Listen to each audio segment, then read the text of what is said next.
captioning for News 12 is brought to you by Kenneth Nugent. From the station that's on your side, this is News 12 First at 5. We're taking a look at the Georgia milestone test results. This is the first post-pandemic year. Next on News 12 First at 5. Now, those numbers did come back. We spent the day crunching them. And again, the first post-pandemic numbers are back. So the Georgia Department of Education, very interested in these numbers. And today we had our Nick Veland crunching those numbers. And Nick, we do understand that those numbers went up, but we have to be very cautious on how we read into these numbers.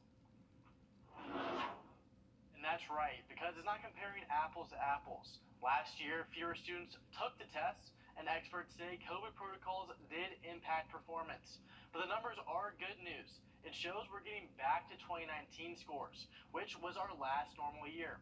So the takeaway here, kids appear to be getting back to normal. Right after the scores were released today, Richmond County Schools sent us a statement saying, in part, this gives a new baseline to build and evaluate student growth. In Columbia County, a similar perspective. They told me they plan to use these scores as a baseline and build on them in the future. Here's what the associate superintendent told me what went well and what needs improvement. Very well in ELA across the district. We have some work to do in writing, and we'll continue to focus on those strategies. Our math scores ended up quite well, particularly at the elementary level. We were real pleased with some progress that we made there. So as I said, we have lots of things to celebrate, and then there's also some ways that we can look at this data to help us improve over the course of the next year. Columbia County Schools are making changes starting on the first day. And I'll have more on that and more on what else I found in the test scores tonight on News 12 at 6 o'clock. All right, thanks for that, Nick. A lot of parents interested to see how those scores added up. All right, let's take a live look.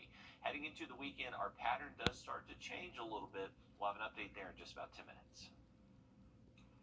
All right, thanks for that, Riley.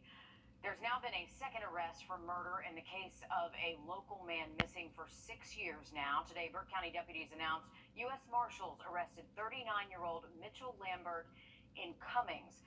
Lambert was taken to the Forsyth County Jail, then transferred to the Burke County Detention Center. He's being charged with murder, kidnapping, and armed robbery in the death of Simon Powell. Investigators are continuing to search for Powell's remains. They are also still searching for a woman wanted for questioning. Some bombshell revelations from last night's January 6th meeting still being felt even today. The panel laid out new evidence former President Donald Trump watched the violence unfolding on television, but chose not to act.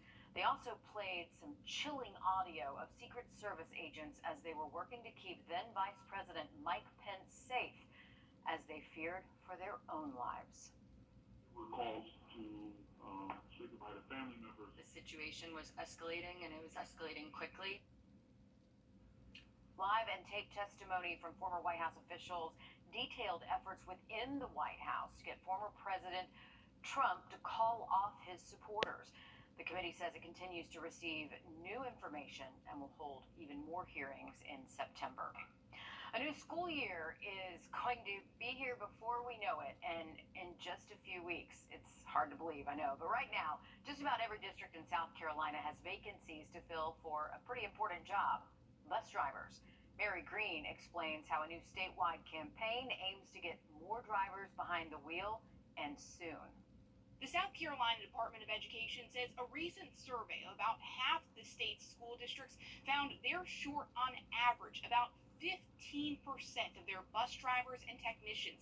I asked the department's director of transportation what that would mean for schools if these numbers don't change in the next few weeks.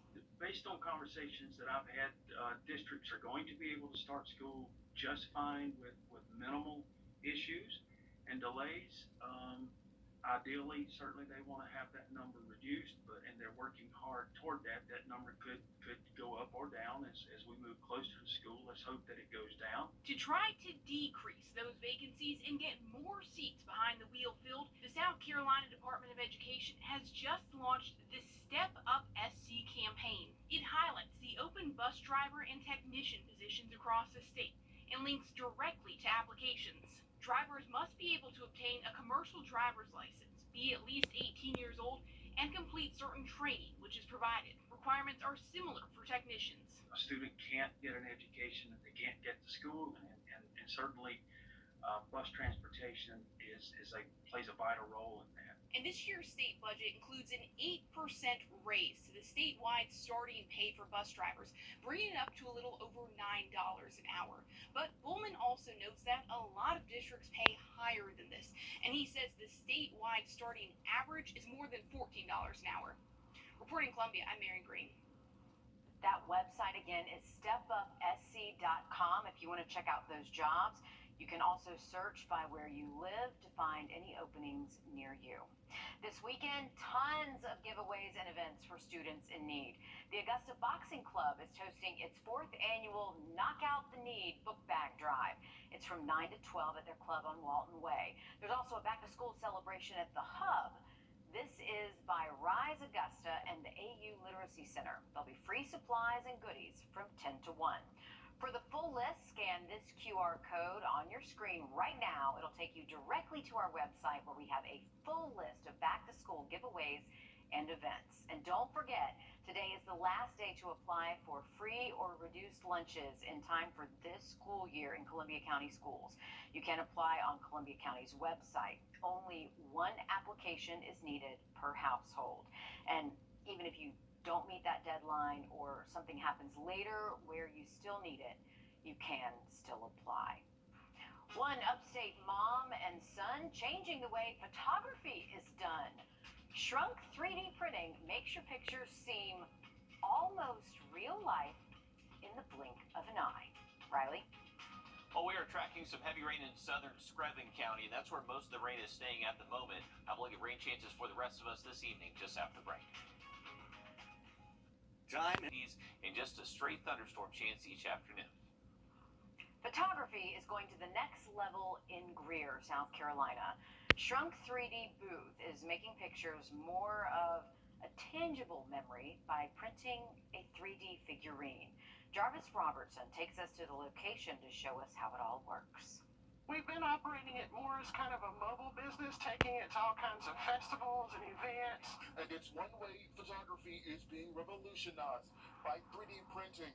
Gina Clark and her son, Halbert Schulting, are the franchise owners of Shrunk 3D Booth here in the upstate. Lately, they've been stationary in the parking lot of Toy Federation in Greer because of gas and diesel prices. So here's how it works. You step inside, hit the booth. We scan you. It's really fast and easy. So there are 90 cameras all around the scanning booth. It takes less than a second to capture you for that 3D figurine. The scan itself takes a quarter of a second. The 3D printed figurines are a depiction of what the camera captures. The scan produces 180 pictures of you from every angle, head to toe. They're amazed at the detail that it can produce. Even the smallest wrinkle in your shirt will be noticed. You know, the only thing they tend to balk at is the price. A price that ranges from $99 up to $475. The experience seems to be appreciated. People will say, oh, I saw that once on that episode of The Big Bang Theory. Once the pictures have been taken, they're then sent to be printed at the company headquarters in Charleston. I asked how long it takes to be shipped to a customer's home. About 4 to 6 weeks. But interesting. Wow, I have not seen that before. Okay, we all know about the typical work week of Monday through Friday from 9 to 5, but what about a different way? We take a look at the 4-day work week next. The Live by Camera Network is brought to you by Mountaineer. A couple on James Island has been trying to redo their back deck, and after hiring a local contractor, thought they were well on their way. But after taking their money, the work never got done. Michael Higdon has been digging into this story and has the details. I can Don Geddes and his wife have lived on James Island for more than 2 decades. They recently redid their front steps and in September of last year decided they wanted to pull the trigger on redoing their back deck as well. They wanted a certain material, and Geddes tells me Travis Tardif of Tardif Builders initially came recommended by the company that makes the material. The deposit was 50% of the job. The job was $15,000, so we wrote him a check for $7,500. And that's the last I saw of it. Geddes says Tardif started out by emailing them updates. We gave him that check in September. And since other people were ahead of us, he was, we got the emails to update us where we were. And he said, some of the material has come in. I'll show you those emails. And then he said the material came in, but not the railing. The last email, though, came in March when Geddes says that Tardif dissolved the contract. He said the money orders are in the mail. They're coming. And we never got that. Geddes also found out after the fact that Tardif's contracting license with the state expired months before even taking on the job.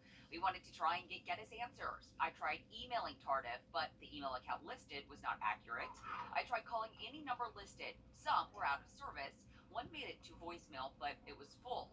I even tried going to the address listed for his business. A different business was listed instead. At this point, Geddes has filed a complaint with the Better Business Bureau and says his next step is to take the matter to small claims court.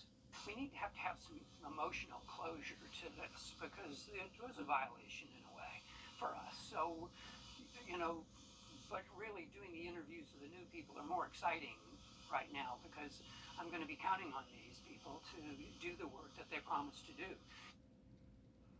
And we're learning more about a scam closer to home. Police in Thompson are reporting fake bills. They said in a Facebook post today, they're getting more reports of counterfeit or movie prop currency. They say if you think someone is using these fake bills, to give them a call. Counterfeit bills, by the way, if you're caught using them, that is a felony charge. A study in the UK is taking... Okay, I hope our bosses are watching this.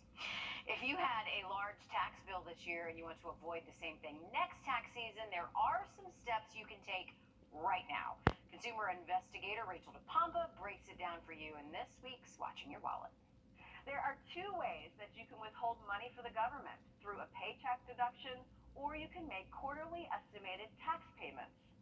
Freelancers, independent contractors, and small business owners who expect to owe at least $1,000 in taxes from their self-employed income are required by the IRS to make estimated tax payments. Now, folks who are retired and dealing with lump sums of money may also need to do an estimated tax payment. Michael Joyce with the financial firm Agili says you could do that on April 15th, September 15th, and January 15th before the end of the year. You can set up an online account at irs.gov and make payments that way, or you could just fill out a voucher, which basically just has your name and how much you're paying in and your tax ID number. To calculate your estimated taxes, you will add up your total tax liability for the current year, including self-employment tax, individual income tax, and any other tax, and divide that number by 4. Joyce says you also want to make sure that you don't underwithhold so that you have to pay a penalty. With this Watching Your Wallet, I'm Rachel DePompa.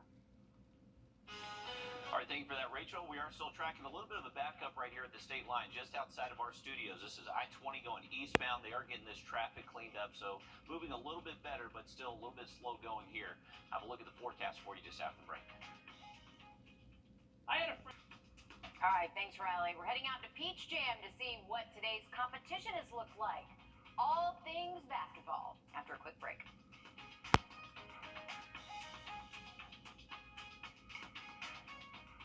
All the tools, the latest technology, and the largest team of 5 meteorologists. News 12 First Alert Weather on your side.